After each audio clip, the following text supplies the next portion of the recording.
First of all, Senator Snow's right, and I'm gonna come back to that in just a minute. But I want to engage in the political sparring that we've had here briefly to start with. First of all, I think the questions by my colleague from Oregon were very on point, wanting to know if the American people can be assured that somebody like Mr. Abdullah will not be allowed on the plane again. And I have every confidence that you guys are right, that you've got it figured out, that this isn't going to happen. Unfortunately, most people if they're going to do this again, they won't have a guy with the credentials that this guy's got. There's a million people out there that have no record, and you won't see it again. So, but it's important. As far as the Article 3 trial, I don't understand it, and I don't, whether Bush did it or Reagan did it or this president did it.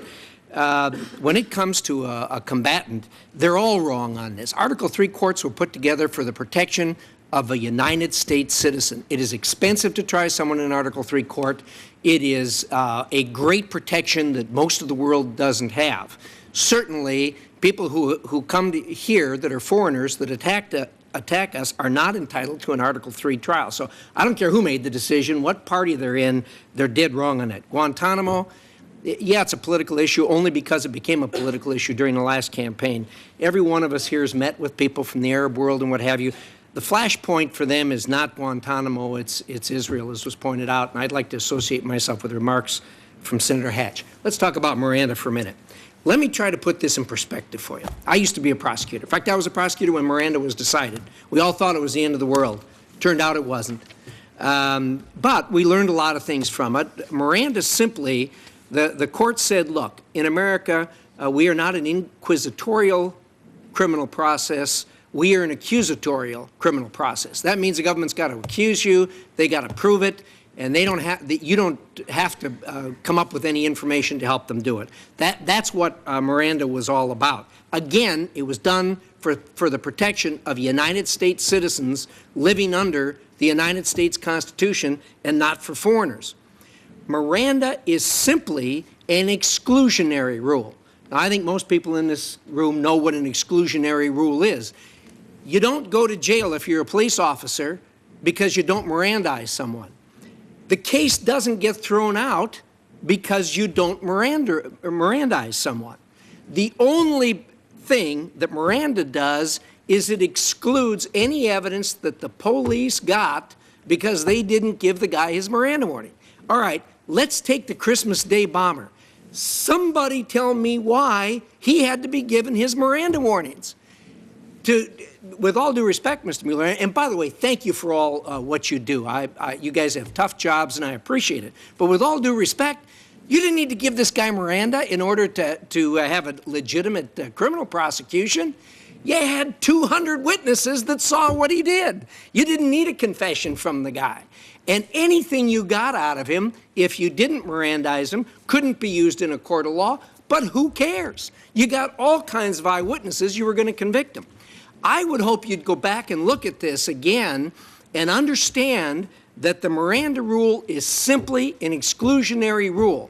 Number one, if you're not going to try him in an Article 3 court, you don't need to Miranda him. And number two, if you got all the evidence you need, you don't need to Miranda him. Go ahead and interrogate this guy until the cows come home, because it doesn't matter. What you want that for is you want it for intelligence, and if it never sees whatever he says never sees the light of day in a courtroom, who cares? This guy's going to get convicted. But with all due respect, I think you lost some information that could have been very, very valuable to the American people. And with that, thank you very much, Madam Chairman. And there's a couple minutes left, so maybe, Mr. Blair, you're in the middle seat. Do you want to comment on that? I find the Intelligence Committee has an awful lot of former prosecutors on them, but I think that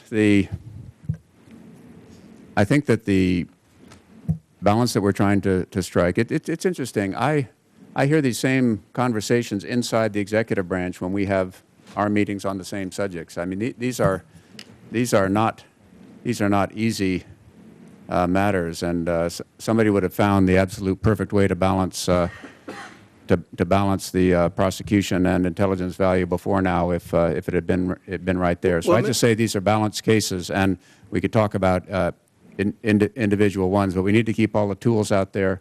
We need a process to think them through. We need to take advantage of whatever time we have and the circumstances of a case and try to do the best thing.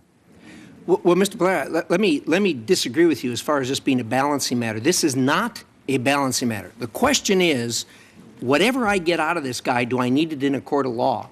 If you don't need it in a court of law, there's no balance that's necessary or anything else. I mean, there's just no reason. I mean, just think about this guy. Came from a foreign country, and he wasn't able to accomplish what he wants, so he gets drugged in the room by American authorities, and he's sitting here thinking, gee, I wonder what's coming next. You know, I don't know what these guys do, but I'll bet it isn't pretty. And somebody comes in and says, by the way, we're going to give you a lawyer if you'd like one. This guy says, have I died and gone to heaven? You know, I mean, of course he's going to shut up. When you tell him, don't say anything till you talk to a lawyer and we're going to give you a free one, of course he's going to do that. This, with all due respect, this is not difficult.